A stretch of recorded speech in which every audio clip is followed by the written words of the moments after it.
So the NBA All-Star voting just opened up like yesterday. These are just going to be my picks for the All-Stars. I'll put my original ballot on the screen right now. Yeah, that's who I voted the first day. But for the West guard starters, I think it's pretty easy. Shea and Luka. The Thunder are the first seed. I think they're they might be contending for the best record in the entire league.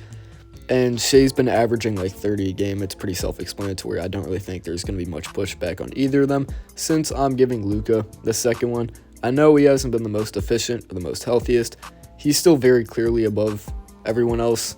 MVP candidate, top 5 in MVP voting, even among ESPN, who's like notoriously voted him pretty low on their midseason straw poll.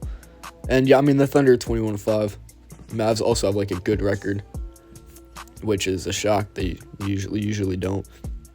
And I'm a Luka fan. They usually don't. So, yeah, those are my two starters. For the front court starters, I'm going to go Nikola Jokic easily, Anthony Davis. And then the third one, I'm actually going Victor Wembanyama. Jokic, I think, self-explanatory MVP candidate. AD, he had a great start to the year. He's been pretty slow since, but big reason why the Lakers are the 7th seed and still like fighting for a playoff spot. The Spurs are actually fighting for a playoff spot too. They're over 500, probably the first time since like 2020-ish, around that year. I think 2019 maybe. But yeah, I mean, they're actually fighting for like playoff contention, at least play-in contention. They're only a half game back of the 8th seed, where the Timberwolves, Suns, and Warriors. Wemby has been a big part of that, just had a huge night. I'm actually probably going to make a video on him on my main channel. Check that out. I had a James Harden video just released, 2019 Harden. Absolutely flopped, so if you can, like, watch it, that'd be much appreciated. Because, yeah, I mean, it flopped like crazy. But, yeah, Wemby, he's just been great, especially defensively. He probably has DPOY locked up with all the narratives around him. And then the East, my starters for the guard position, it's actually going to be pretty tough, I think, to pick. I mean, I don't think they have anything crazy, but I gotta say, I think Donovan Mitchell easily up there. The Cavs are the first seed in the East, which not a lot of people expected. You could probably even say nobody. 23-4, still 2 games up on the Celtics. They should keep it for at least like a few more weeks. Boston will probably eventually overtake them. And then my second one, actually, let me see how many games LaMelo has played, because LaMelo is like a legitimate candidate for it, but he got injured recently. Okay, he's played 20 games. As of right now, I'll give it to Dame. The Bucks made a huge comeback. Made like 2 videos on them, so go check those out. I'm not going to talk about them much. But yeah, LaMelo will probably be, when I pick my reserves, he'll probably be in there. And then for the front court in the East, Giannis, of course, he's going to be right there. Tatum, of course, is always right there. And then I'm actually going to give it to Cat. He's been averaging like 14 rebounds, like probably leading the league if I had to assume so. He's been nuts on the boards. It's kind of crazy. Yeah, he's leading the league over Domantas Sabonis and Nikola Jokic by like 1 rebound, which is crazy. I don't think anybody really expected that to start the year. Paolo would be up there, but he got injured too early. I'm a huge Paolo guy, so like he should be up there. I just wish he didn't get injured. It was like 5 games since this season. But yeah, I mean, undoubtedly he's up there, in my opinion, if he doesn't. So yeah, those are my starters. And then for the West guard reserves, there's going to be 2. And then there will be 3 front court, and then 2, like, mix of both, like, whatever you want. So, the backups, I think the West all-star guard position is probably the toughest, to choose from. As of right now, it's so tough. I'll say Anthony Edwards. He's been shooting at an insane clip from 3. I don't have the stats in front of me, but let me just look right now. He's been shooting, like, historic levels from 3, though. And still averaging, like, 26 a game, carrying just a horde Minnesota offense. Yeah, he's shooting, like, 42% from 3. He's one of mine.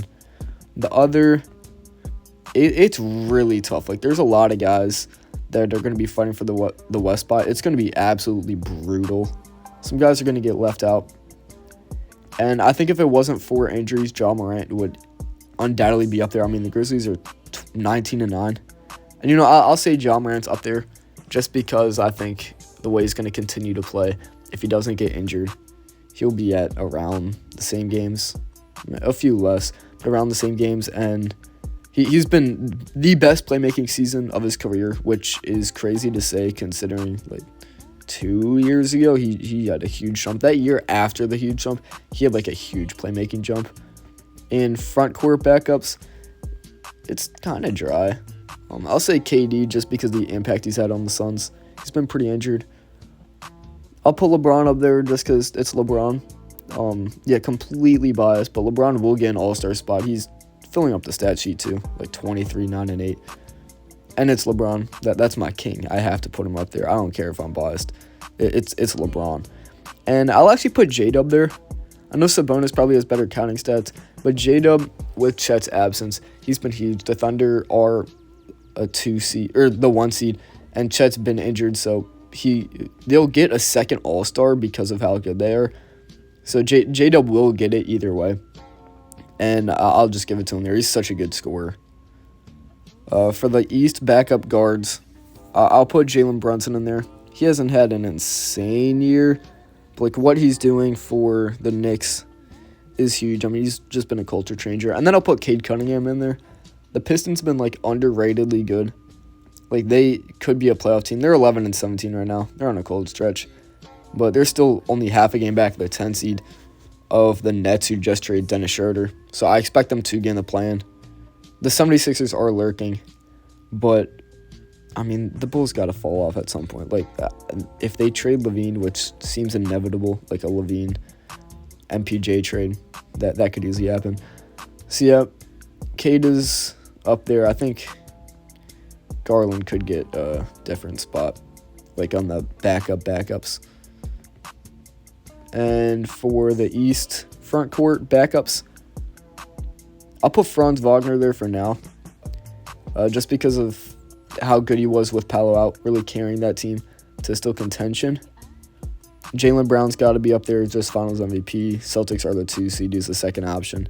It's inevitable. Embiid would be there. He's been too injured though. RJ has a good case to be there. Bam Adebayo, he's been really bad, but just because of how good he is as a player. Really bad compared to expectations.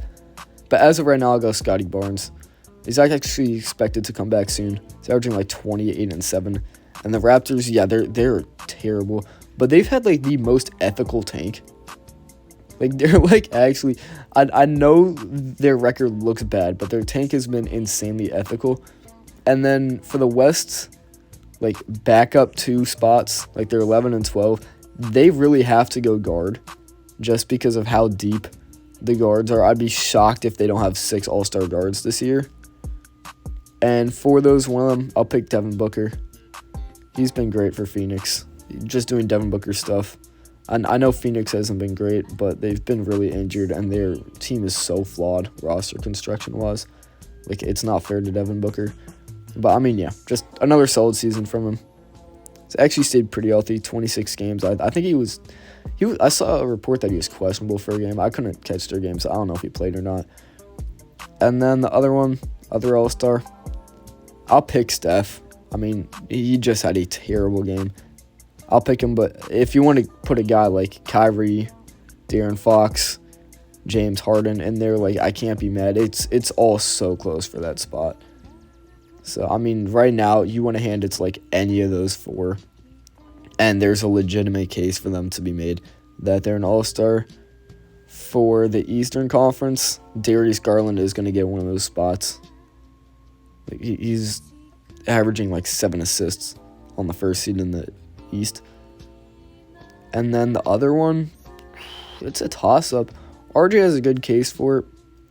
He's probably just been too injured. You know, I'll actually give it to Jalen Johnson. He's averaging like 20, 10, and 5 on the Hawks, who have been surprisingly good this year. Will he end up getting the All-Star spot? Probably not. But, yeah, I got to give my respect to Jalen Johnson. He's been great. Also, just a great defender. The Hawks are 7th in the East and only like a game and a half back of the 5 seed. So, yeah, that's my All-Star picks. There'll probably be a lot changed between this and the next one. But, yeah, subscribe if you liked the video. Check out the main channel. Check out the James Harden video.